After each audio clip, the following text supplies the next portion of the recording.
Македонија и Бугарија на 4 февруари подготвуваат заедничко чествување на Гоце Делчев по повод 150 годишнината од неговото раѓање.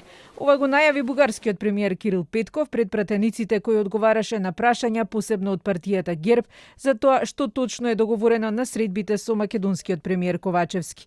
Петков е задоволен од чекорите кои ги презема Ковачевски со оглед на тоа што е кратко време на премиерската функција. Од 8 дена премиер, 4 дена поминал со бугарската влада и изразил желба дека сака да има резултати, вели Петков, што е знак за добра волја, посебно што неговиот македонски колега направил исчекор за правата на бугарите во Македонија.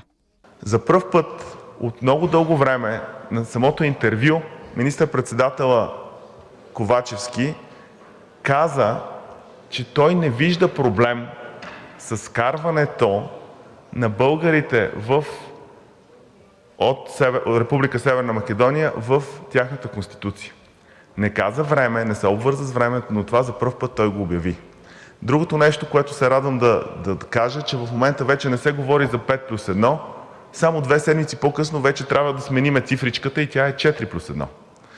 Това само по себе си е напредък. Ние работим от 2 седмици. Петков вели дека досега, иако се подпишувале секакви декларации, сепак досега двете земји немале реални резултати, а она што сега ќе се случува се честите средби на двете влади, но и на историската комисија. На средбата со македонските министри биле подпишани 3 меморандуми во многу клучни области, меѓу кои Коридорот 8, кој беше тргнат од листата на европски проекти. Прва која му порача да го смири ентузијазмот беше поранешната министерка за надворешни Екатерина Захариева. Намалете малко ентусиазма, е моят съвет. Ще дигнете много високо очакванията и после ще трябва да се обяснявате на всички нас. Знаете ли колко меморандума подписахме, такива, които вие подписахте с тях? Над 20. И за Коридор 8 сигурно това е третия. Само това ще ви кажа. Който подписахте. Та въпросът ми е в тази връзка за общата история. Много е трудна тази тема, осъзнавам. И най-лесно би могло да се преодолее нежеланието и страха, бих казала, от тяхна страна, за да видя, че нищо страшно няма, ако ние имаме обща история, напротив, тя може да бъде позитивна, с общи чествания.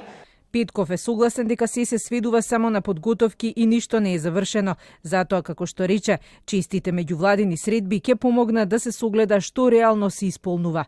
Во однос на говорот на омраза, Петков смета дека тоа се вредности кои Европската унија не ги толерира и не може да се говори само за Македонија, туку истото треба да се почитува и контролира и во актуелните земји членки на унијата.